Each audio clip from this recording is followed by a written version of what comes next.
So today I wanted to talk about, are they really your friend? Do they really have your best interests at heart? Or are they just there to use you? Not necessarily in a nefarious way, like they're out to get you, but are people there to really support you and just be in your corner as a genuine friend?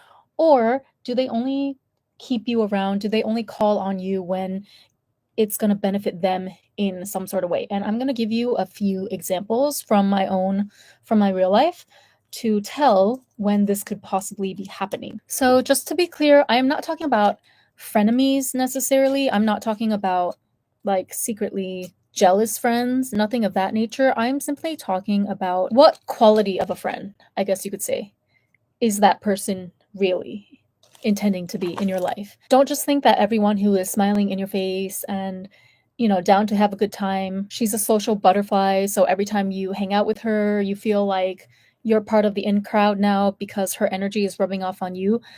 Yeah, that's sure that could be her genuine personality, and that's great. But what is her role in relation to you?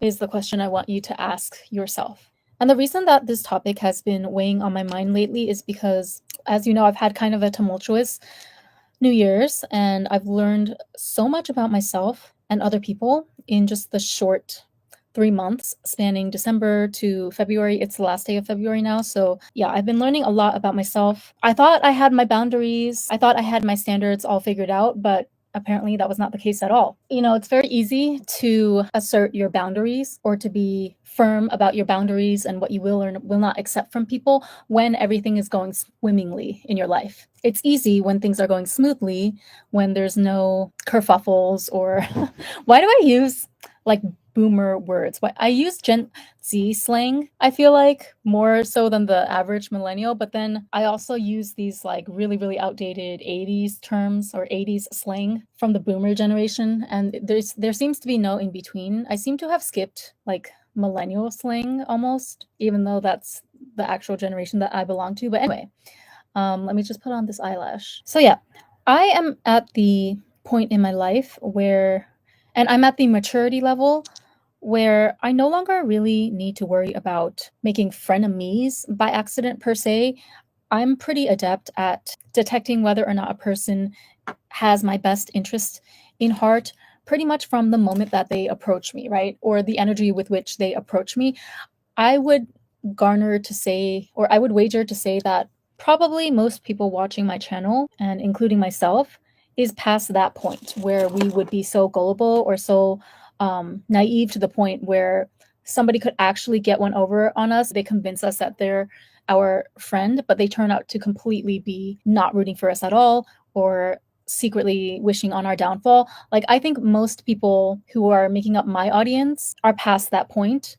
So those types of predators, shall we say, or people who try to blatantly use us in some type of way or blatantly have bad intentions for us, I would hope that most of us can spot that from a mile away by now. So I want to talk about not necessarily frenemies, but I want to talk about those acquaintances that you have, those friends that you have that they may not have any bad intentions in mind for you, and they may genuinely just be like a nice person or a lighthearted person that you can keep your dealings with them surface level, as long as you know that that is a surface level relationship, and as long as you know the boundaries not to cross, or more importantly the boundaries that you would not let them cross with you. As long as you're in control of that, I think there's no problem with necessarily keeping one or two of those types of friendships in your life. But what I'm saying is that as you ascend more and as you move into a stage of your life where you're seeking like more deeper connections and you're seeking to just gain more out of every step that you make in your life, right? Whether it's career wise or personal relationships related. If you're like me and you feel like you've reached the point where, okay, I'm done with the surface level BS, I don't really have all this extra time or extra energy to be wasting on people that are not giving me significant benefits in my life. And this can be a mutual thing too, right? So when I say that I need the people in my life to be beneficial to me at least this level or higher, I'm usually talking about that in a reciprocal sense as well. For example, if you are going out with a sugar daddy, let's say, we'll just use that very generic example. If you're going with out with a guy that's like older than you and he's able to afford you all of these nice experiences and take you to these places, take you to the golf club or to the five-star restaurants that you wouldn't necessarily be able to afford to go on your own, or you don't run in those circles by yourself at your current station in life. So if someone like that who is willing to and offering to take you to those experiences, I would consider that to be, I mean, depending on your goals, if you want to enter higher society or whatever, that would be probably worth your while to accept some of his invitations, right? Because he's providing you with an experience that you wouldn't be able to otherwise get by yourself through your regular social circle.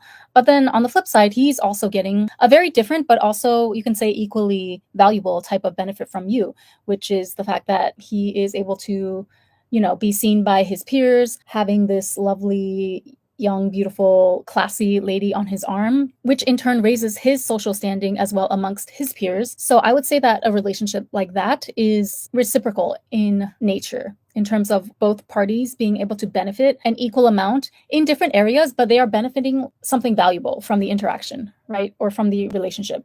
And so I think that, I mean, do what you want. If you have time for surface level friendships, or situational friendships, we'll call them, which I will get a little bit more into as I give you some of my personal anecdotes throughout this live. If you're okay with that, if you're in the stage of life where you have the time, you have the mental bandwidth to entertain those friendships, by all means, go ahead, attend all the parties that you want to. I certainly had a time in my life where I guess it was a little more quality over quantity, you could say. Like, I just wanted to get out there and I just wanted to meet as many people as possible. And I didn't mind if every single person I met wasn't exactly like the highest quality person. As long as I cast my net as wide as possible, I knew that inevitably there would be some good catches, you could say, that I would come across. But now I'm in an era of my life, partly due to age, also largely due to just life circumstances and things that have happened to me over the past 2 years, 1.5 years, really, starting with the catalyst that was my dad's death, which was a huge shockwave throughout my entire life. But yeah, starting with that event, and over the past like 1.5 years, I really started to rethink and reevaluate, how do I want to spend the rest of my time and my energy? I decided, like after my dad's death in particular, even though I'm still young, and I still have a lot of life ahead of me, it still stands at the end of the day that time is a non-renewable resource, right? We only get one life to live, so I want to spend every moment and every interaction that I have as intentionally as possible. And so it got me thinking about, I'm going to have to come up with like a better term. I'm going to have to come up with a term for these types of relationships. I'm going to say situational friendships, or I guess my main point that I'm trying to make in this video is that I would advise you to be careful about the people that you spend your time with. Try to make sure before you agree to spending time with someone, try to make sure that they are not getting more out of the interaction than you are. And I know that sounds very tit for tat. It sounds like nobody wants to think about every single relationship in their life as being so transactional. It's like, why can't we all just relax and have a good time and hang out with each other? But sadly, that's just not the world. That's not the reality of the social fabric that we live in these days. Like, we live in a really fast-paced era of social media and instant gratification. Even if a human is not available on the other end of the line to give you whatever gratification you're looking for, whether you're like a lonely guy looking for, I don't know, female attention, or whether you're just a lonely person that is looking for friends, like maybe you just moved to a new city and you are not very sociable, or it doesn't come easily to you to make friends, so you're finding problems or finding issues in building a community around yourself after you've moved to a new place. Just to finish quickly my previous thought, so I was saying how nowadays, even if a living, breathing human being is not available, they have literal, AI chatbots and AI girlfriends and what have you, to cater to the needs of people in society who are lacking some sort of interaction or connection in their lives.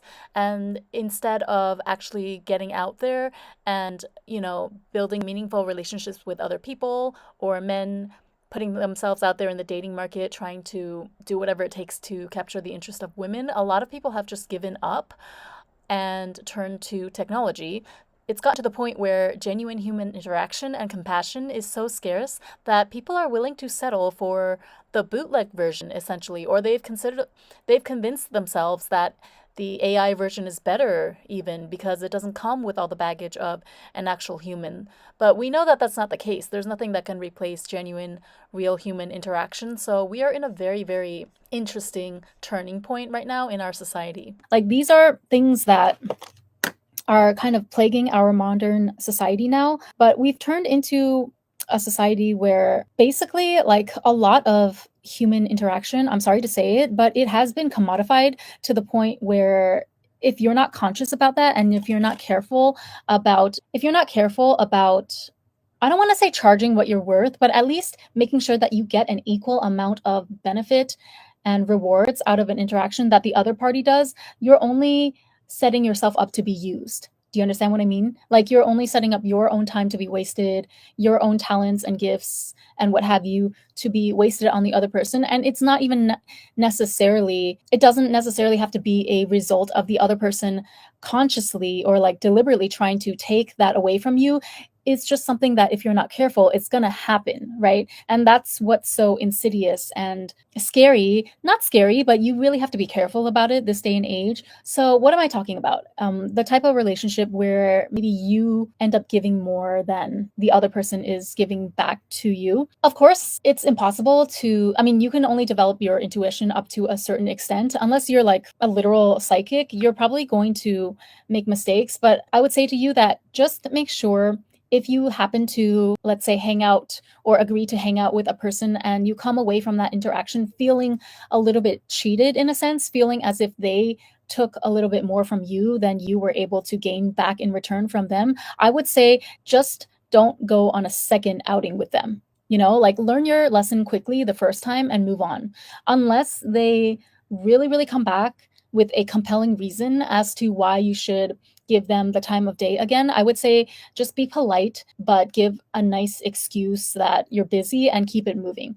So I will give you a couple of examples in my own life. Well, I'll give a generic example first. So I think maybe something that most people can relate to is tardiness, right? Nobody likes to deal with people that are constantly late or tardy. And yes, I know that there are cultural differences maybe to take into account as well, but I actually don't think that cultural differences is an excuse that flies anymore. Again, when you're considering that we live in 2025 and the world is really, really globalized at this point. And I feel like in business, if you were to do business, regardless of what two countries are doing business with each other, like, let's say, I don't know, you're sourcing materials from China to make a product to sell on your online store. Let's say you have to go meet with the manufacturers at the factory in China or in Cambodia, wherever you get your things made. In that business interaction, do you think it would be acceptable for either party to be late at all? I don't think so. And even if, on the off chance, because things happen, sometimes there are delays. If one party was late, they would make sure to at least try their best to make it up to the other party by offering something of equal value, right? So they would pay for the entire business lunch instead of you splitting 50-50, or like they would drive you to your next destination instead of you having to get on public transport, something like that. So again, I'm not talking about being completely inflexible and unforgiving of people, but if you notice a pattern where, let's say, you have a certain friend that is always late for some reason, they're always at least 15 minutes late to meet you somewhere, I would say that that's definitely not worth your time to continue at least meeting up with this friend. You don't have to cut them out of your life completely. You don't even have to cut them off necessarily as a friend. But I would say that I would definitely cease any agreements to meet with them one-on-one from then on, right? Maybe later on, if we both happen to be invited to the same party or event, then I'll see you there when we both arrive, which I'm sure that that person will arrive later than I do. But it wouldn't like take anything from me if it was a mutual party that we were both invited to, because the party is held by a third party, right? It would be held by, a mutual friend or acquaintance between us. So do you understand what I'm trying to say? Like, you want to remove any interactions where the other side is taking more from you or wasting your life, wasting your energy and life force in some way, without giving you something of equal or more value back, is what I'm trying to say here. which is ultimately detrimental to you. So, yeah, tardiness is an obvious one. I think everyone can relate to. I had a friend that was not always tardy, but she would always show up like at least 15 minutes late. So, she has two kids. Actually, she's a mom of two kids, and she was my ex colleague from my previous job. So, before the one that I just quit, the job that I had when my dad passed away, and then I eventually had to leave that job and I got a fat severance package from them, that was where I worked with this friend, and she also happened to quit around the same time that I did. So we would continue to meet up sometimes for lunch to catch up on our lives. So she's a couple of years older than me and she has two kids, but I consider her to be kind of like my peer, right? Other than the fact that she's a mom. I'm not a mom, but I am a cat mom. So, but yeah, we had a lot of, things in common, and we shared the same sense of humor in a lot of ways. But one thing that I really didn't like is that she would more often than not be 15 minutes late to every meeting that we had, until one day, actually, I kind of blew up at her. It's not like I was cussing her out in person or anything, but I kind of just snapped at her through text. I was like, I don't remember exactly what I said. This was a while ago, maybe a year ago. She was changing the time around a bit. So let's say that we originally decided to meet at 12 p.m. But then she was like, "Oh, actually, do you think we could meet at 11:30?" At the time that she texted me this, it was still pretty early in the morning. Maybe it was like 9 a.m. So I had plenty of time to make sure that I got to the place. We were meeting in Shinjuku, right? So since she texted me early in the morning, it was enough time for me to adjust my own like morning routine and schedule to make sure that I would get there by 11:30. So I'm like, "Okay, sure, if you want to meet a little earlier, that's fine." So then I make sure that I get to the restaurant or the area that the restaurant is in by 11:30, but then by the time I get there, it's 11:30, right? This is her request because we were originally supposed to meet at 12. She requested for us to meet at 11:30, so I made sure that I got there at 11:30. I wasn't again, it's not about being like completely unforgiving or completely fussy about it. Like, yes, I would have preferred you set the time or you change the time earlier, but since it was early enough that morning, it wasn't a big deal to me, especially since I didn't have any other plans for the rest of that day anyway. So anyway, let me just keep going because I'm gonna get sidetracked with the details. So I get there at 11:30, and then she texts me again like, "Oh, sorry, I'm gonna be there at like 12 because I need to go pick up something before I go." So I kind of snapped at her. I was like, you were the one that said you wanted to meet at 11:30. So whenever you get here, just let me know. But I'm going to be going to look at hats in the department store because that's what I wanted to do after our meeting, because I wanted to find a hat. I got it. It was a Vivienne Westwood bucket hat. And yeah, I didn't have any hats that I felt were stylish. So I kind of snapped at her. I was like, "Okay, you get here whenever you get here, but I'm going to be looking for hats in the meantime." And the department store was a bit of a walk away from the restaurant that we were supposed to meet at, but I didn't care at that point, right? Because I'm like, you disrespected my time by telling me to be here by 11:30, and then you yourself have the nerve to not even show up by 11:30. So that means that I'm now going to have the nerve to take my sweet ass time looking at these hats in the department store, and then I will show up when I want to. So how about that? So now you can show up at 12 and I'm going to show up at 12:15 or something, just so we're clear that I don't play this game. So she was really apologetic. Like, she kept saying sorry through text, and then, I eventually met up with her. It was like 12:15, like I said, after I got my hat, because I was like, since you disrespected my time after I went out of my way to meet with you earlier, now you're going to take a back burner to the second task that I had for today, which was to find a hat for myself, right? But now that hat finding task is my first priority after your disrespect. So anyway, I didn't say all of this in detail to her, but I definitely made it known that I was like not pleased with her changing the time over and over again, because it's not the fact that you came at 12. You should have just kept the time at 12. You know what I mean? Like, what is the point of asking me to come at 11:30 or like come 15 minutes earlier, etc.? I'm a whole other human being with a schedule of my own, even though I had the whole day free that day. But that's not the point, right? The point is that if somebody's not respecting your time, or if they think that like your time is malleable but theirs is not, because they have the convenient excuse of being a mother or whatever, then that's not somebody we're just not on the same page, right? And that's not somebody that I want to give my energy to, because I feel like I am expending more energy and resources in that scenario than the other person is. So yeah, long story short, I kind of cooled off. I didn't blow up at her in person or anything, but I didn't really say anything to her after she apologized a million times through text. And then finally when I got to the restaurant, she was like, "Oh, hey, I already put the order in. Like, I'm so sorry again for being late." I'm like, "Yeah, yeah, okay, it's fine." You know how it is once you see your friend, you're like you soften up a little bit. We had a nice lunch and then we laughed and talked as usual. But after that, you want to know what happened is that she never talked to me again after that. Or we kind of had like one last conversation, but then I could feel that she was purposely fading out. So then I didn't push it either. And I have not texted her ever since that day.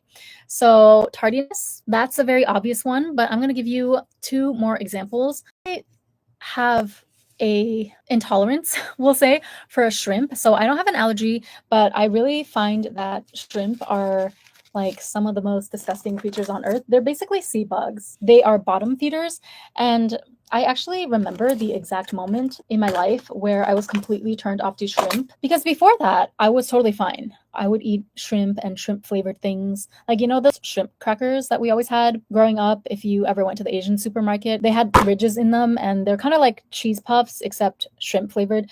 Anyway, I would always eat those. And then I would always eat a lot of shrimp tempura until one day when I read this short story by Stephen King where, oh, no, no, no, it was the Langoliers. I think I've talked about this before in another live, but I will tell the story again for those of you who don't know. So basically, the story itself has nothing to do with shrimp, but Stephen King, in the beginning of the short story, he sets it up by describing like I don't know, like the pressure that the creatures living in the deep sea feel, and how it's interesting because like all these creatures have life and they're thriving, and they're just like living their life at the bottom of the sea, but they would not be in existence if they didn't have all this pressure weighing down on them, right? So it's like if you took away the pressure, or if you took them like out from under the deep sea up to ground level, they would explode because they need the pressure to keep them contained and to keep everything in balance. So yeah, a part of this explanation he dedicated this whole like page or several paragraphs to describing how shrimp are basically sea bugs. And ever since I read that passage, I have not been able to look at shrimp the same ever again. And I definitely cannot eat them at all in any type of cuisine. Flavor, maybe, like I can take shrimp flavored things, but even that I'm not keen on eating these days. So every time I go out with friends, they're like, "What do you want to eat?"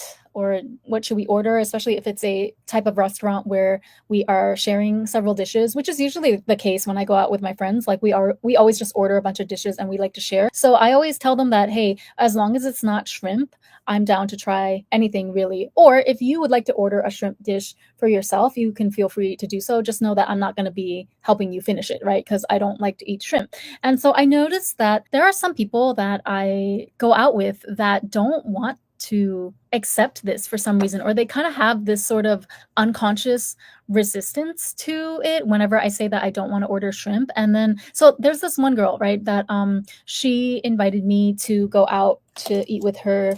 She invited me to go eat dim sum with her in Chinatown, Yokohama Chinatown here in Tokyo. Or not Tokyo, sorry, Yokohama Chinatown in Yokohama. And she invited me out. But I kind of knew, like I already knew in the back of my head that it's not just because like she missed me so much and she hadn't seen me in a while. It's because she had her own agenda in the back of her mind. So she is basically, well, she's a Japanese girl, but she kind of works like as a dancer in the entertainment industry. So I also keep her as my friend because she is a connection that I have to the entertainment industry, or like the dance industry here, right? So in that way, we do have a mutually beneficial relationship. We're not like best friends or anything, but we've always been, very respectful, and it's always worked out well whenever we invite each other to certain events that have to do with our mutual interest, if that makes sense. So she also does like some influencer type activities, and I knew that when she invited me to go to Yokohama Chinatown, I didn't know exactly what she wanted out of me, but I knew that she was trying to like use me for something essentially, because there was like this beauty contest thing going on It's called the Mandarin Tokyo Awards, which I actually tried to apply for this year, but I missed the deadline. Stupid me. So I might apply for it next year. But it's the Tokyo Mandarin Awards, I believe, and it's like a contest here in Japan. You can. It doesn't matter what nationality you are, you can enter. Although obviously most of the entrants are going to be Japanese. But anyway, it's like the goal is kind of like to bridge Chinese and Japanese cultures. It's a beauty pageant essentially, where you wear Chinese, what's it called? Hanfu? Or like Chinese chipaos, right? And they call it China dress here in Japan. Yeah, it's like a beauty pageant, essentially, where you wear chipaos. All the contestants will, or the finalists will give some sort of introduction about themselves in Chinese. So anyway, I knew that this girl was entering that contest. And she also, again, just to illustrate how it's not like, I don't have any hard feelings towards this girl. I don't feel like she was trying to just use me and discard of me or anything like that, because this contest she actually told me about as well. So it's not like she was just only in it for herself, like gatekeeping all these things to herself. She also, when I met with her for lunch that day, she told me, she was like, hey, Ren, I mean, you're Chinese American, so you should enter this, right? If you're interested in like, because I'm not like a dancer. Obviously, I don't do those activities professionally, but I'm very interested hobby wise in like pole dance and just fashion and things like that. So she was like, why don't you enter into the next contest that they have for the Tokyo Mandarin Awards? Because you're Chinese American. So, like, not only do you have a shot looks wise, but you also have an interesting background that could also be a selling point for you. So, in that sense, I felt like I never felt that she was trying to gatekeep anything from me, but there were two instances in this meeting in particular where I felt like the scale was tipping a little bit too much like in her favor for my liking. I know that, okay, I feel like it sounds bad. I'm trying to word this carefully to like not sound as if I'm just going tit for tat, because that's not my point. My point is that I want us to all be like very conscious and aware of where our interactions are taking us. Okay, but anyway, people are going to hear what they want to hear, right? So I shouldn't worry about it that much. So she invited me to lunch, right? And then I told her, this girl knows how I feel about shrimp, because we actually went on a trip to like overseas together once as well. I won't say which country or else you'll know who it is, but yeah, like we went on like a mini vacation together overseas as well. So it's not like she doesn't know at least some of my personal preferences or my idiosyncrasies, you could say. And I don't think that not eating shrimp is a huge deal anyway, right? So she was like looking at the menu and she wanted to order this dish with like this sauteed shrimp with sweet sauce. I forget the exact name of the dish, Chinese dish, if anyone knows. Put it in the comments. And then I told her, that's fine if you want to order that. But just so you know, I don't eat shrimp, right? So I'm not going to help you eat that. But you can order it by yourself if you want to. And she was like, oh, okay. And then she kind of gave up. But then after we ordered a couple of other dishes, she tried to circle back to that shrimp dish, like, hey, do you mind if we order this? Like implying that you're going to help me finish it, right? The rule for this restaurant as well was that it was all you can eat for a set price for lunch, but their rule was that you had to finish every single morsel on the plate, or else they would charge you an extra 500 yen for each dish that was left unfinished, which I think makes a lot of sense. I think a lot of all you can eat places implement some type of rule like this to make sure that the customers just don't take complete advantage of it, right? Or else you would have people ordering like hundreds of dishes and potentially only eating half of each, and that would be not only would that hurt the profits of the shop, but it would just be a lot of food waste in general. So yeah, you can order as many plates as you want to, but you have to finish everything or else they will charge you extra. Obviously, that means that, if she really wanted to eat shrimp, she could have, but that would have been difficult for her to finish it by herself, right? The whole point is that we're both going to lunch together so that we can finish the all you can eat special amongst the two of us. And so the first time when I had to remind her that I didn't like shrimp,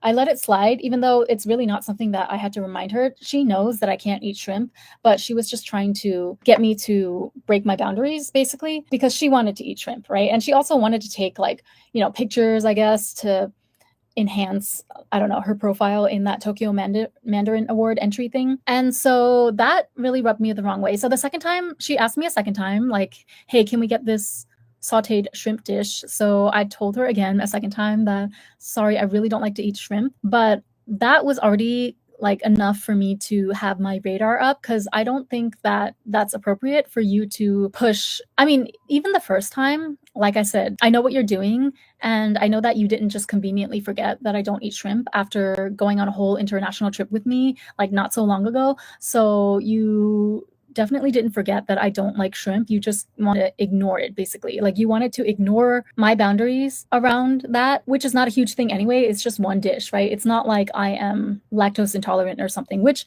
by the way, I have a friend who, I don't know if she's lactose intolerant. She probably is that, but in addition to that, she's also allergic to, what are you allergic to? Glucose or something? I think it's glucose.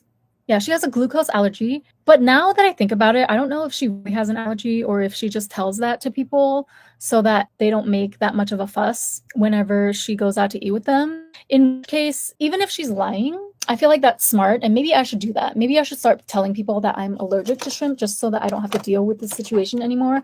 But yeah, like, I just compare how I would act with another friend that has a food allergy or a food preference in that way to the way that she treated me. And I know for sure that in my case, if I was out with a friend, like for example, that friend that has a glucose allergy, I will be bending over backwards to be making sure that we're not ordering anything that could possibly, compromise her health or that has any type of glucose in it, out of respect to my friend, because that's how I approach my outing with that friend. But when I compare how I would treat a friend in a similar situation to the way that this girl treated me about my no shrimp preference, it was clear as day that, oh, okay, so she's not really here to necessarily be my friend. Her main agenda for going out on this luncheon outing with me is not to just be a good friend to me. It was mostly to see what she could gain for herself, right? Which she is entitled to do that. And again, it doesn't mean that she is my enemy necessarily or that she's out to get me or anything like that. But at the end of the day, it still rubbed me the wrong way, and it made me reconsider whether I wanted to hang out with her again, at least in a one-on-one type of setting. And to be honest, I think ever since that day, I can't remember that I have actually been out with her again one-on-one. So I think that was actually the last time that we hung out together, just the two of us. And I don't think that that's a coincidence, because also on her side, she probably felt like my recoiling of my energy. So it wasn't just the shrimp dish, right? She ended up not ordering it because I made it very clear, like, listen, I'm not going to help you finish this. So if you want to eat half of it and then we pay the $500, not $500, oh my God, that would be crazy. If you want to eat half of it and we just pay the 500 yen fine for that dish, that's fine. Or I don't know if you brought like Tupperware, you want to sneak the rest of the dish into your Tupperware. But I was making it clear to her that, listen, your thirstiness, we'll say, for this dish is your problem, basically. Like, I'm not going to take any part or any responsibility in it. I'm not going to overextend myself and break my boundary and like gross myself out by eating an animal that I don't like to eat just for the sake of your cravings or the fact that you want an Instagrammable picture. I don't know exactly what she was after, but yeah, that was the first incident. And then she also pulled out her phone on me during the lunch, and she asked me if I could help her reinstate her WeChat account. WeChat, if you don't know, it's the application that people in China use to connect with each other. So in Japan, it's Line, Line, and then in China, it's WeChat. And in Korea, I forgot the name, but they have a different one in Korea. Dubai is WhatsApp, right? So, different countries and different regions, they use different chatting applications for people to stay in touch with each other. So, I guess again, she had her WeChat account because of the Tokyo Mandarin Award thing. And then she was telling me that, like, for some reason she got locked out of it somehow, and she needed another person who had a WeChat account to vouch for her to get her reinstated, or to get her account reinstated. The thing is, I don't even use WeChat that often. Like, the only reason that I use WeChat is to keep in touch with my relatives back in China.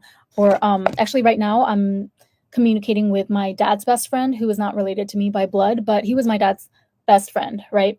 So I kind of trust him more when it comes to talking about like all the financial aspects of, how to claim the inheritance, like how to claim the money that my dad had left in his checkings account when he passed away. I prefer to talk to his friend over my immediate relatives. So I've been using WeChat to communicate with him. But like, other than that, I don't really use the application that much.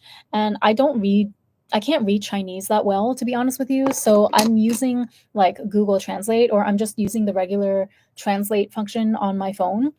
And I'm not an expert on WeChat is the point, right? So I'm not well versed in WeChat, but I think that because she thought that because I am Chinese American, so I guess like when we went to Hong Kong together, oops, I said the country. Okay, so yeah, we went to Hong Kong together for a weekend like last year. So she probably thought that, oh, okay, I'll invite her to this lunch so that I can get my pictures for my beauty contest entry thing.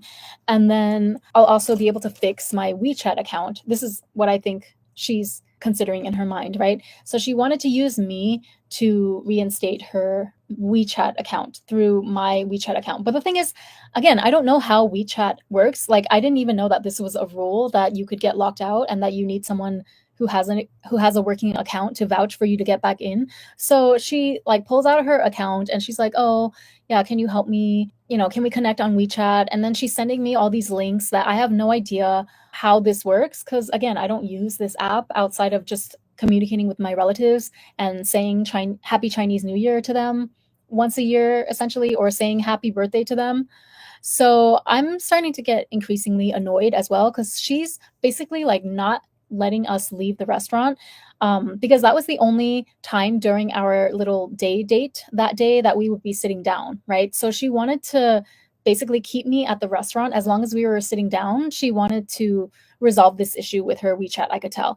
And I was telling her that, listen, I would help you if I could, but I can't because I'm not a WeChat expert. Like just because I am Chinese ethnicity or I have relatives in China, I'm not I don't use WeChat on a regular basis, right? Like I'm an American. If anything, I probably use Facebook Messenger and Instagram DM more than I use WeChat to communicate with like other people in the US or wherever. I have friends all over. And I use Line messaging app mainly too because hello, I live in Japan. We both live in Japan, girl. Like, what are you talking about? Yeah, finally she gives up because I'm like, I really don't know what to do because I'm not a WeChat employee. So I don't know the ins and outs of how to reinstate your account. But I think from her perspective, I was like her only chance to fix her account. So she kept trying to get me to like translate things and look into it more. We were sitting there for a good 10 minutes and I was really just not having it. So eventually I kind of just had to put my foot down and like greystone her. Is that the right term? I had to just kind of sit there and just pretend that I had no idea what she was talking about, which was actually the truth. Like I really didn't know, but I also wasn't going to. I think she wanted me to like jump in and save her, ask my relatives maybe. I think she even suggested at one point, she was like, "Can you ask like one of your friends on WeChat, or can you ask your relative if they can help you?" And I'm like, no, that's actually, I didn't say no directly, but in my head, I'm like, that is definitely a boundary that you are not crossing today, Missy. Like, it doesn't even matter if my relative were able to get your account reinstated. I feel like that is crossing the line, right? Like, you don't have access to my relatives just because you're out here at lunch with me, which you didn't even treat me to this lunch. Like, we're both paying for this lunch. So it's not, if she was paying for the entire lunch, like if she decided to invite me out and pay for our activities for the entire day, then I would be more inclined to help. But since we were splitting everything as usual, just as friends, and since she also sprung this up on me without any warning, like she didn't ask me beforehand if, hey, once we get to the restaurant, do you mind like taking a look at my WeChat for a couple minutes? I didn't get any warning. She kind of just pulled it out and like expected me or was hoping that I would jump in to fix her account issue for her on the spot. And I was just like, shrugging the whole time. I'm like, sorry, I don't know what this means. I don't know what that means. Oh, okay, you sent me a link. Oh, okay, so let me just, I'm going to pretend to look this up, but I actually don't have any intention of jumping through hoops to help you fix your problem because this is not my problem, right? I have no idea what happened to your account or what you did. It's not my responsibility at the end of the day. And yeah, it was rubbing me the wrong way because that was two strikes by that point. She tried it twice. Okay. Number one with the shrimp dish, and then number two with the trying to get me to step in to fix her WeChat problem, which I don't understand like why you would expect me to even have the ability to do that, let alone just the entitlement of thinking that I'm going to sit there for 15 minutes and fix one of your technical issues for you. It's not going to happen, at least not while I'm not being compensated for it. So after that, nothing happened in terms of like nobody got mad or anything, but I think eventually she realized that I wasn't going to help her. I couldn't help her. I didn't even understand the links that she was sending me because I don't read Chinese fluently like that, even though I am ethnically Chinese American. So she gave up after like maybe 10 to 15 minutes, which is a long time, mind you, to be like forced to sit in a restaurant after we're already done with our meal. And I was like making multiple attempts to just get up so that we could go to our next destination, but she was hell bent on seeing if she could get me to fix this issue for her on her WeChat, which eventually I didn't do. So, it's no sweat off my back because I ended up not having to do any labor that I didn't sign up for. I'm not going to do any labor that I didn't sign up for, right? I'm not someone that can be easily coerced like that. So at least I didn't come away from that feeling like anything had been taken from me because I ended up not helping her reinstate her WeChat. Not out of malice. I literally just didn't have the wherewithal to do it. But yeah, I definitely took note of that though as proof that this person is not really out to hang out with me just for the sake of catching up or checking up on me out of her genuine concern for me as a friend. It's more just like she will only call on me to see what she can get out of me or if I can support her in some way, like if I can be there to take pictures for her to put on her Instagram. So that's another thing that I noticed with a lot of, I hate to say it, but a lot of my younger friends, not all of them though. There's one friend that I know who's like 28-ish, still in her 20s, but she has very, very good vibes every time we hang out. So we only hung out once. We first met like several years ago before COVID, or I think right around when COVID was starting to hit. And then I recently reconnected with this friend because we've been in contact through Instagram the entire time, but I haven't seen her in person since several years ago, like when COVID first started. So I met up with this girl a couple weeks ago for Vietnamese food, and I'm happy to say, checked out 100%. I feel like we were both there with the same type of energy and intentions towards each other. Neither of us asked the other person to take pictures of us or, yeah, to take pictures of us posing with our food. Neither of us overstepped our bounds when it came to the other person's like preference in terms of what we wanted to order on the menu. We were both very respectful and like very, caring, very considerate of the other person in terms of what we should end up ordering. Like we made sure that whatever we ordered, both of us wanted to eat that thing.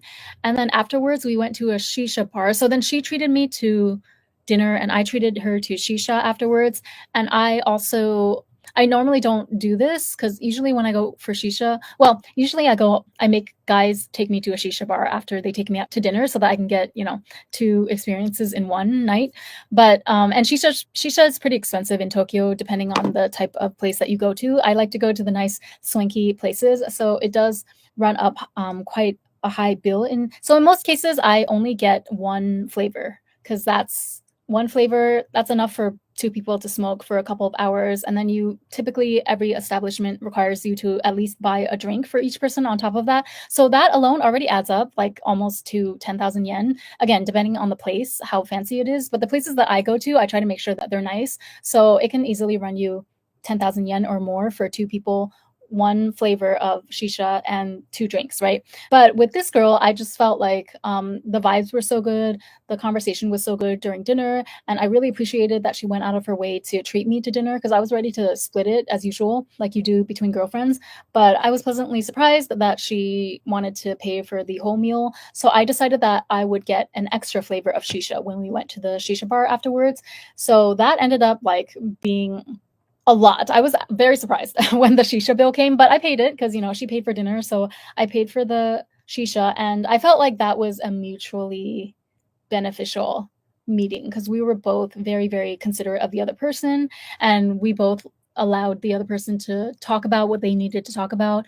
And yeah, so that was the one really good experience I had with a girl in her 20s. But I will be honest, most of the girls that I meet up with who are in their 20s, I don't really get okay, I don't want to say that I don't get a good vibe. Like, yes, I have fun with them. And again, it's not like they're doing anything malicious per se. But usually when I meet up with 20 something year old girls, they tend to push the envelope a little bit too much for my liking when it comes to wanting to get pictures for their social media, right? So they'll ask me, like, we'll just be walking to the restaurant or to a shop or something after the restaurant, and they will like insist that, you know what it is? I feel like it's lack mentality because they feel like, oh, this is my chance. I'm out with a girl now. Like I'm out with somebody else. So I need to take advantage of this and ask that person to take pictures of me because I can never have enough pictures on deck ready to post for social media, right? I feel like this is their mentality. So like every time I'm out with them, whether we happen to be sitting in a restaurant with a nice view or whether we're walking from the restaurant to another venue or just to another cafe or something, if they happen to see like some good scenery, they have to stop and take pictures. Like it's obligatory and I don't have, a say in it. And then sometimes I even kind of show outwardly that I'm not really into it. Like I make it a point to show that I am not really pleased with being asked to be their personal photographer, essentially, because that's not what I came here to do. Like, if I was going to be your photographer, I would expect you to pay me actual cash money, right? I thought that we were here to catch up, eat some good food, and enjoy each other's company. But now you're turning this into like a social media shoot, and I don't appreciate that. So I will say that unfortunately that's been my experience more often than not when it comes to girls in their 20s. And yes, maybe it is, maybe it's my fault that I guess because I'm a content creator, I find myself also coming into contact with or associating with more content creators than I guess like regular 20-year-olds that don't do social media. But the point is, I'm a content creator and I don't do this to people though when I go out with them. You know what I mean? Like, even when I go out on dates, especially when I go out on dates, actually. So I try to forget that I even have a phone when I go out on dates. And the reasoning for that is actually twofold. So, number one, I don't want to be rude. Like, I genuinely want to be there to enjoy the date and to show the person who is treating me to the date, like the guy. Typically, they have gone out of their way to pick me up and booked a nice place. Like, they've made a proper reservation for us at a nice restaurant. So, even if I end up not feeling the guy, or I know that we're not going to be able to, like, I don't see us being compatible or going anywhere in the long run, I'm still going to show the utmost respect when I'm there on the actual date with them, right? I feel like that's just basic human decency. So of course I would never think of like using them for my to be my personal cameraman. Like, no matter how nice of a restaurant we go to, I've never asked a guy to, I've never deliberately like stopped what we were talking about and stopped the flow of the date to ask a guy to take a picture of me in the restaurant. There have been a few times where the guy has wanted to take a picture of me, but that brings me to the second reason why I try to avoid taking out my camera at all on dates is because typically when guys want to take a picture of me, they want to do it on their own phone so that it's a stealth way of them like being able to record that, hey, look at what I pulled, look at the type of girl that I was able to convince to go on a date with me. And I feel like I don't like it. I feel like they're collecting that as some sort of trophy in their phone. I don't like having, my image so carelessly thrown around like that in a bunch of people's phones. So it's already kind of a turnoff for me if a guy pulls out his phone and starts snapping pictures of me. But then a lot of guys, they would never do that. But if you go ahead and open up the door for that by asking them to take a picture of you, even if you make them do it on your phone, they're going to see it as like permission for them to take pictures of you as well without having to ask. You know what I mean? So that's why I try to avoid, anything having to do with like pictures or taking content when I go out on dates. The most that I'll ever do is I'll snap a picture of my food because I feel like everyone does that, even the guys. And even if you don't post on social media, I feel like it's just the thing that we do in the modern days, that we take pictures of our food and we keep it on our camera roll to look back on. But yeah, what was I saying? So unfortunately, I feel like that is the thing that taints a lot of my what would have been otherwise pleasant experiences, pleasant outings with people in Gen Z, we'll say. But yeah, usually I end up cooling off on wanting to hang out with them a second time because I feel like they just can't read the atmosphere. I will take one or two pictures of you, but more often than not, these 20-something-year-olds these days, especially the ones that are really, really trying to build their influencer career, they will more often than not push their boundaries by asking me to take one too many pictures of them, and it gets to the point where I just feel like it's not respectful. I don't get mad because again, it's not their I know it's not their intention to disrespect me in any way. I feel like I can accept it a little better if they reciprocate the favor, which a lot of them will do, right? Like after I take their picture, they're like, okay, what about you? Let me take some for you. If they make sure to reciprocate to the exact same level that I'm doing for them, right? So let's say that I'm taking pictures of them in like 5 different locations, but every single time they make sure that they take my phone so that they can give me the same amount or the same quality of pictures, then I feel like, okay, at least this person has a good understanding of reciprocity in relationships. Then I will be more inclined to hang out with them again. But even so, I just feel like there's a point where it becomes excessive, and I don't want to deal with all that when I'm just out trying to eat some food or enjoy some time, catch up with an old friend. You know what I mean? So I'll give you another real life example. When I was in Dubai, my latest trip to Dubai, I met up with some people. I'll tell you the contrast between my meeting with one girl versus another girl. What should we call them? So girl A and girl B, right? Girl A is like the kind of person that I was just describing, in her 20s, trying to be an influencer. Well, she is an influencer in her own right. I think she has her own kind of like legitimate business and client base built off of her following. So props to her for that. But I just noticed that when we went to lunch together. Was it lunch or did we meet for dinner? I think we met for like a late lunch. I remember it was quite windy that day, so I got to the restaurant a little bit earlier than her. So I told the restaurant her name, which is what she made the reservation under, and then they asked me where I wanted to sit. So I initially chose a seat like inside the restaurant because it was windy that day and it was colder than I expected for that entire trip to Dubai. Actually, I feel like I didn't bring enough warm clothes. When was that? Oh yeah, I guess that was for New Year's. So I should have anticipated more chilly weather, but I thought since it was Dubai, a few light jackets would do. And it turns out I was wrong. Anyway, it was colder than expected that day. And so I was just sitting inside waiting for her. And then once she came, she was like, oh, yeah, it's chilly today, isn't it? Like, how are you?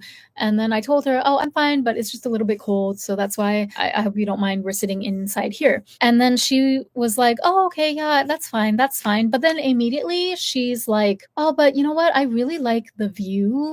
Like, I want to be able to, she wanted to take pictures basically. So it always comes back to this. I feel like she wanted to take pictures with the view, I guess, of the shoreline, because the restaurant had a nice view of the Burj Al Arab. So she was like, "Oh, do you mind if we like move outside because I really want to see the view and I want to take nice pictures?" And I was thinking to myself, like, "Okay, here we go." Because I already like that I'm cold, so why do you prioritize your desire to take pictures over my comfort as a friend? I'm not saying that everyone needs to cater to me, or I'm not saying that like every interaction or every meeting that you have with someone they need to completely just cater to you and only order the things that you like, and we only talk about what you want to talk about, and everything is tailor made to make sure that your experience is good. I'm talking about mutual reciprocity. So I feel like being cold. Okay, so again, if I was in the same situation and if I was meeting with a friend, let's say that, yeah, let's say we picked this restaurant because it has a nice view and maybe we wanted to take some nice pics before or after we've had our meal. That's totally normal. And I think that's fine. Like, that's a mutually beneficial thing that friends are often apt to do, especially this day and age, especially if we're both active on social media. But I would always consider something like my friends' comfort level, like especially when it comes to whether they are too hot or too cold. That's something that is like very, very impactful on your entire experience of the evening, right? So I would never place my desire for something superficial, like taking nice pictures, over my friend's comfort level. You know what I mean? So if I have a friend that is cold and she either doesn't have a jacket or it's chillier than she anticipated and it's warm inside the restaurant, I would 100%, like without any hesitation, I would have no problem with us sitting inside the restaurant for the meal. And then later on, you can take all the pictures that you want. Or like, yeah, I can take all the pictures that I want. Once we're done with our meal and we go outside, then we can take a walk on the shore, and then we can take our cute little pictures for Instagram, right? But I just don't, it really rubbed me the wrong way how, like, I made it very clear that I was chilly and I was also not well. I think that was when I was beginning to lose my voice from my first night of shisha in Dubai. So, like, I was not in a good condition, and yet I still pushed myself to go meet with this friend because I wanted to see her. I didn't want to cancel. I wanted to show up for her and to catch up with her. So it was disappointing for me to see that even after all that effort that I made, it kind of was wasted on her. Like, she didn't appreciate that I had made that effort for her. And then on top of it, she was prioritizing like her influencer things, you know, her desire to take cute pictures of the shoreline of Burj Al Arab over my being cold. So yeah, we eventually switched to a seat near the window. So not outside, because outside would have honestly just been way too cold, but we sat next to a window so that she could have her view. But then I just couldn't help but feel a type of way throughout the entire dinner because of that. And again, this is not a girl that I, to this day, like, I would not write her off completely. You know, we exchanged gifts with each other, we laughed together. In that sense, like, I could tell that, yeah, she was considerate of me. She was treating me like a friend. I mean, we both had gifts for each other. I brought her something from Japan. She brought me something from her home country. So it's not like a total black and white thing that she's my frenemy or she doesn't have my best interest at heart at all. But it's just kind of, I'm going to be much more picky going forward about just the level of consciousness that other people have, I guess, because I have a very high level of compassion, you could say, when it comes to other people, especially if I'm going out of my way, like taking time out of my day to get on the train or get on public transportation, get into an Uber, travel 30 plus minutes to go see you at a restaurant, that takes a lot of coordination and time and energy on both of our parts, right? So I would not do that for someone unless they are kind of like on the same wavelength as me, or at least meet some sort of baseline of human consideration for other people. They have to have at least as much as I do, or okay, they have to have at least a base level that I'm comfortable with. So, you know, you learn as you go, but hopefully it doesn't take too many meetings with people before you kind of get a complete picture of what you will and will not tolerate. So, for example, anybody who tries to push me to eat shrimp or to share a shrimp dish with them, even though I make it very clear that shrimp grosses me out and I will not eat it under any circumstances. This is the crazy part. Like, I have no problem if people want to eat shrimp and they want to order their own shrimp dish, but why do you need me to share it with you, right? I feel like that is such a blatantly obvious sign that you're not having my best interest at heart. Like, you just want someone to share this dish with you. Is it because you don't want to pay the full price for the dish, or is it just because you don't want to feel weird eating this dish by yourself? I almost feel like the first one is better than the second one, right? Because at least, I mean, in the economy that we're in, at least I can somewhat understand that, okay, you don't want to pay for an entire dish by yourself. Like, if you order a shrimp dish, maybe you want both of us at the table to be eating it so that we can both just get what we paid for. But then I don't know, like, I really don't appreciate people who make it so obvious that, again, it's lack mentality at the end of the day, right? Whatever the detailed reasoning is, it doesn't really matter to me. The point is that, like, for some reason, my choice to not eat shrimp, it should not have any bearing on your life whatsoever. And yet you're making it as though, like, this is an inconvenience for you somehow, or you're not able to get what you want just because I don't eat shrimp. That doesn't make any sense to me. Like, there should be no connection between my dietary preferences and your convenience level. You know what I mean? So going back to like the glucose intolerant friend, supposedly, is it a hassle to like make sure every time, because that's something that is kind of, that's more difficult than just avoiding shrimp dishes, right? Like, glucose, you really have to ask in detail.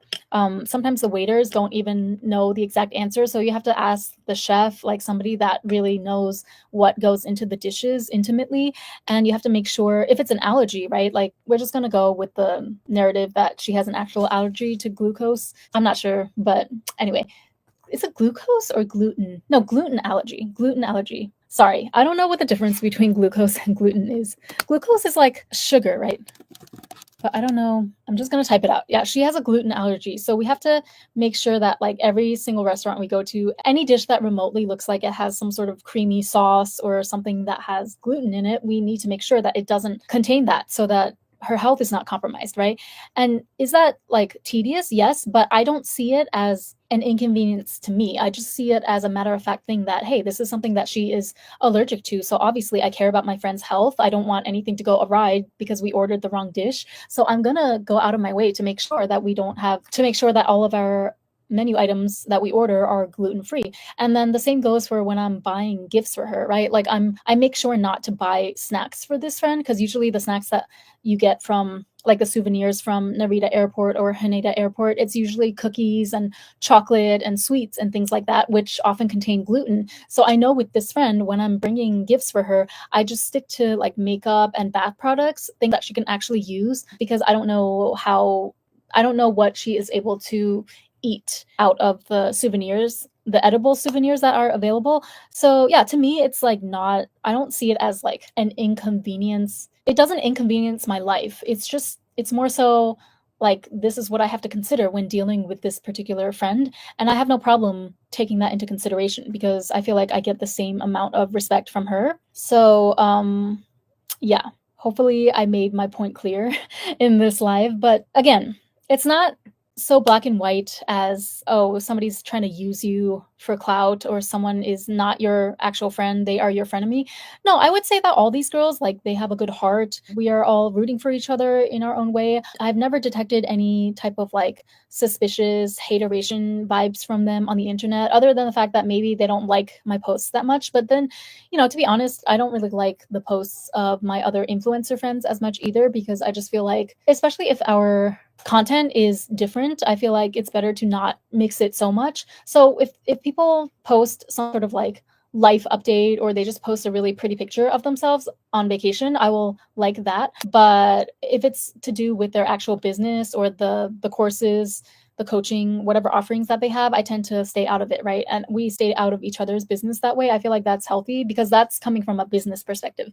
But as far as like the friendship goes, no, I don't feel like they're going to backstab me. No, I don't feel like they are my frenemies. I don't think that they are out to get me or that they only care about themselves and they don't care about me. Like, we take care of each other. I've exchanged more gifts than I can count with these people. Even with that being said, though, that still doesn't mean that you just have to owe people your time every time that they call on you, right? You still have the right to discern who is worth spending your time and energy on and who is not.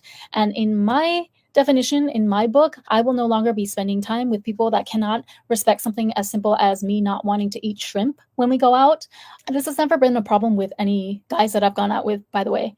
Whenever I say that I don't eat shrimp, they're like, oh, understood. We will never have a shrimp dish pass our table, because they're trying to impress me, obviously. But then I've also had guys that, and these are the guys that have never actually even made it to the dating stage with me, is when they start asking up front, like they start asking in the beginning and they're a little bit too aggressive with it for my taste about whether or not I drink alcohol. And then if I say no, they start to ask why, or like trying to indirectly pressure me or make me feel like I'm weird about not drinking alcohol without saying it directly, right? This is the thing that you have to be careful about these days because people are not direct with their hateration or their intentions with how they want to use you when they're in proximity to you. So you need to take on that work of discernment for yourself, which is, again, it can be tedious and tiring and disappointing at times when you realize that someone who you really thought had your best interest at heart, and you start to see signs or behaviors from them that show that they're actually a little more selfish than you originally imagined. I mean, everyone is selfish. Everyone has their own agendas and they have their own intentions of benefiting themselves at the heart of everything. But I feel like there's a time and place, and it's kind of like dials in what's it called? Like when sound engineers are mixing audio tracks or songs, there's a bunch of different dials, right? That you dial up and down depending on what balance is right for that particular song. So you might turn the bass a little bit up on one song, or you might turn I don't know what else is there except for bass, the treble up for another song. And it's kind of like every situation requires a different balance, and you have to dial certain knobs up and down depending on what that particular what the dynamics of that particular relationship is. But yeah, I just find that it does me a lot of good to pay more attention to that these days to see, do I like the way that this person is trying to dial up the mix in our relationship dynamic here? Or are they crossing, yeah, if they're crossing my boundary or they're dialing up a certain area too high for my liking, like for example, they want me to drink with them, but I don't drink alcohol, that's immediately like, I don't drink with people who, for whatever reason, they want me to drink with them. You can drink alcohol by yourself all you want, right? And then I'll get a soft drink as long as you're fine with us drinking separate drinks. I have no problem hanging out with you over and over again. But it's the people that ask, pointedly try to ask me if I drink alcohol and then question me about it if I say that I don't. That's when I get bad vibes and it's a complete red flag, whether it's a guy or a girl. I've never had a girl ask me about alcohol though, so it's usually guys. Like they will lead the conversation by asking, "Oh, do you drink alcohol?" And then I don't even answer half the time, to be honest with you, because just the very nature of you asking me that question, it just shows me that, okay, you're looking for a drinking buddy, essentially. At best, you're looking for a drinking buddy. At worst, you have far more nefarious plans, right? Like maybe they think that girls who get drunk on alcohol are easier. I don't know.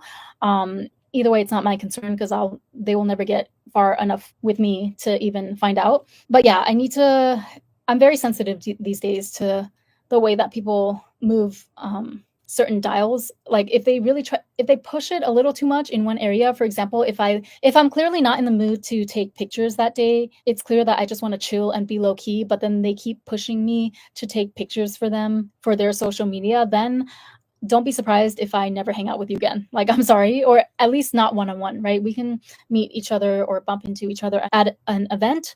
That's totally fine, but I'm not going to go out with you if I can just sense that you're there because you want me to be your free camera woman for the day. Like, that's not going to happen with me. No one else is going to guard your time and energy for you except for yourself. So you need to be Spartan with this. And you need to learn the art of, see, this is the tricky part, right? Because when it comes to people who are not, like you like them as a person, and for the most part, they are nice, they are good vibes, but you have to decide what you are going to tolerate and what you're not going to tolerate. And I feel like you need to be a little more cutthroat, like a little more putting your foot down when it comes to what you will not tolerate. Because before you know it, it's a slippery slope. Like the more that you tolerate from somebody, it's a very, very common situation where you find yourself somewhere down the line, like bending over backwards for this person and maybe even becoming sort of a doormat somehow, and you don't even know how you got there, right? But if you look back on like all those times that they pushed the envelope just a little bit too much with you, but you decided to let it slide because they're your friend and you don't get to see them that often anyway, so you should just let it go, blah, blah, blah. Like all these excuses that we make in our minds for people, I think that we need to start just nipping the patterned behavior in the bud, right? If somebody does something that pushes your boundaries too much, or even if it's not, okay, I feel like it sounds really egregious when I say push your boundaries, but I'm talking about not necessarily something that annoys you, but something that is kind of sowing the seeds for the possibility of disrespect, if that makes sense. Like if I'm out with someone and they really want to order a shrimp dish, but then I remind them that I don't eat shrimp, so go ahead and order if you want to, but I'm not going to eat it with you. If they keep pushing me to like order a shrimp dish and, oh, but you can eat this type of shrimp, right? Because these are dumplings. This is not like just raw shrimp out in the open. You can eat shrimp dumplings, right? No, I told you I don't eat any shrimp at all, so don't try to twist my words or try to get me to bend my boundaries for you. But even in that situation, like I don't get bent out of shape. I don't feel like super annoyed necessarily when that happens because I know that I'm not going to eat shrimp, right? Your boundaries are more for governing your behavior than anything else. So I already know, like it doesn't matter even if they wanted to order 5 shrimp dishes and then walk out on me by pretending to go to the restaurant and leaving me with the bill. Okay, fine. I would pay the bill for those 5 dishes, but I still would not eat a bite of any of them, right? Because I don't eat shrimp. And then of course I would never talk to that person again. So that's a very extreme, scenario that I'm giving you. But what I'm trying to say is that like the act of them pushing my boundaries a little bit itself doesn't bother me because I know I'm not going to break my boundaries for them anyway. And even if I did break or bend my own rules, at the end of the day, I would look to myself as the one who is responsible for that. So I know like I'm mature enough to know that at the end of the day, you can't be mad at anyone for people don't actually have the power to make you do anything that you don't want to do, right? If you end up doing it, at the end of the day, it was your choice to do it. And I'm not trying to victim blame. Okay, I know that there's like intense situations that people find themselves in where they really were coerced and maybe forced to do something. But I'm not talking about those situations. I'm talking about like the little everyday interactions that you have with certain friends that push the envelope a little too far in certain directions. So yeah, I have just decided that I think it's better to nip it in the bud, or just to recognize like immediately the first time that somebody tries it with you, you should probably take that as a sign, right then and there, that you don't want to hang out with them on a regular basis, because they could be the nicest person with the nicest intentions in the world, but at the end of the day, patterns don't really lie. So if they did it once, they're likely to try and do it again. And do you really want to deal with that every time you hang out with this person? I don't know about you, but I really, really don't have the time or the mental bandwidth for that, especially at this stage in my life.